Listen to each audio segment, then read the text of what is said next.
Picture this. It's early morning. The city is dark. Not the quiet darkness of night, but the uneasy darkness of a blackout. No traffic lights, no glowing billboards, no humming office buildings. The power grid shut down hours ago. Somewhere in the distance you hear the faint rumble of military vehicles moving through empty streets. The radio repeats the same message every 30 minutes. Banks will remain closed until further notice. Financial markets suspended. Emergency measures in effect. Inside your apartment, the internet stopped working yesterday. Your phone still has signal, but nobody knows what tomorrow will look like. Now imagine something else. Your life savings. Where is it? Our retirement portfolio. Stocks. Bonds. Numbers inside an account connected to a banking system that currently isn't operating. And suddenly a very uncomfortable question appears. What actually holds value when systems stop functioning? Because history shows something surprising. During the most brutal wars and economic collapses of the last century, the assets people believed were safe often failed first, and the things that actually survived were rarely the ones recommended by mainstream finance.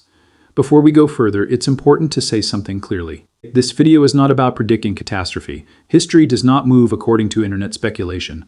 But history does offer a powerful stress test. War reveals the real hierarchy of value. When everything works, financial systems feel permanent. But when those systems break, human behavior reveals what people truly need. And that reality often looks very different from what financial textbooks teach. Modern finance operates on a simple assumption. Systems remain functional. Banks open every morning. Markets trade every weekday. Currencies maintain stability. Investors diversify portfolios across stocks, bonds, and other financial assets. For most people living in stable countries, this model works. Over long periods of time, diversified portfolios grow wealth. Markets recover from recessions. Institutions maintain order. But history reminds us that this stability is not guaranteed, and the moment when it disappears reveals something fascinating. Because war does not only destroy buildings and borders, war disrupts financial infrastructure. Stock markets close, banks freeze withdrawals, currencies collapse, supply chains fracture, and suddenly the entire system that financial planning depends on stops functioning. This is not theoretical. It has happened repeatedly throughout modern history. During World War I, many stock exchanges across Europe shut down for months. In some countries, markets remained closed for over a year. Investors could not sell assets. Banks restricted withdrawals. Financial liquidity simply disappeared. During World War II, entire banking systems collapsed across occupied Europe. In Germany, hyperinflation had already destroyed savings once before the war even began. In many regions, paper currency became nearly worthless. Families that had carefully saved money for decades suddenly discovered their savings could not buy basic necessities. But something interesting happened during those same crises. Certain assets continued functioning as stores of value. Gold, foreign currencies, land, and surprisingly, everyday goods. In prisoner of war camps during World War II, cigarettes became a form of money. Not because they were precious, but because they were divisible, portable, and widely desired. Food items became tradable assets. Coffee, sugar, alcohol. These goods circulated through underground economies while official currencies collapsed. Similar patterns appeared during the collapse of Yugoslavia in the 1990s. Hyperinflation destroyed the national currency.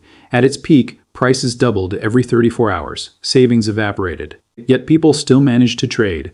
They used German marks. They used fuel. They used food. They used anything that could hold value for even a short period of time. In Lebanon's recent financial crisis, banks froze withdrawals for months. Citizens could not access their own savings.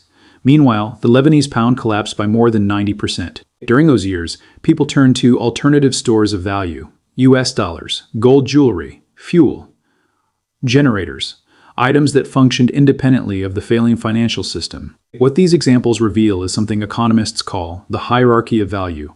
In stable societies, financial assets dominate: stocks, bonds, retirement funds. But when stability disappears, the hierarchy changes quickly. The first layer becomes survival goods: food, water, medicine, energy. The second layer becomes trade goods: items people want and can exchange easily. Fuel, alcohol, tobacco, foreign currency. Only after those layers come portable stores of wealth: gold, silver, jewelry. Assets that preserve value across time. Financial assets, the ones most portfolios depend on, often fall far down this list, not because they are worthless, but because they require functioning institutions. A stock certificate only has value if markets operate. A bank balance only matters if banks remain open. And this is the part of financial history that mainstream finance rarely discusses.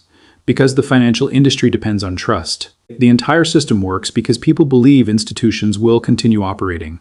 Investment firms promote diversified portfolios because those strategies work inside stable systems. But discussing systemic breakdown introduces uncomfortable questions. What happens if markets close? What happens if banks freeze withdrawals? What happens if currencies collapse? These questions rarely appear in financial advertisements, but history shows they matter, especially during moments of geopolitical tension. Today's world is not identical to the 20th century. Global institutions are stronger. Financial systems are more interconnected.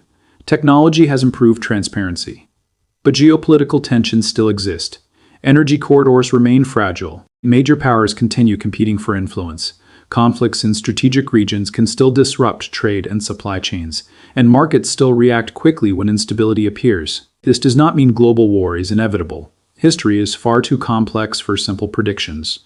But it does remind us that financial systems operate within political and economic realities. They are not separate from them.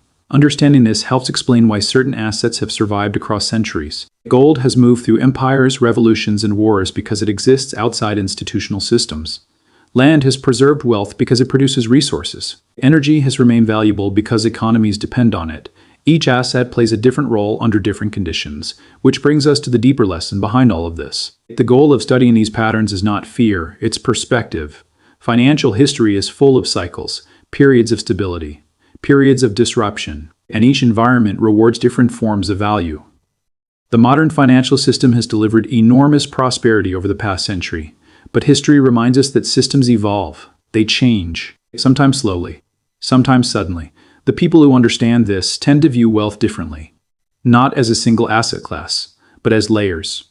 Layers designed for different environments. Some assets perform well during growth, some during inflation, some during uncertainty, and some survive when systems themselves are tested. Understanding those layers is what separates casual investing from long-term financial thinking, and that's really what this channel is about. Looking beneath the surface of markets, studying the historical patterns most people overlook, understanding how financial systems behave under real pressure. Because the deeper you explore financial history, the more you realize something interesting. The most important lessons about money were often written during the moments when the system stopped working, and those lessons still exist, hidden in the past, waiting for anyone curious enough to study them.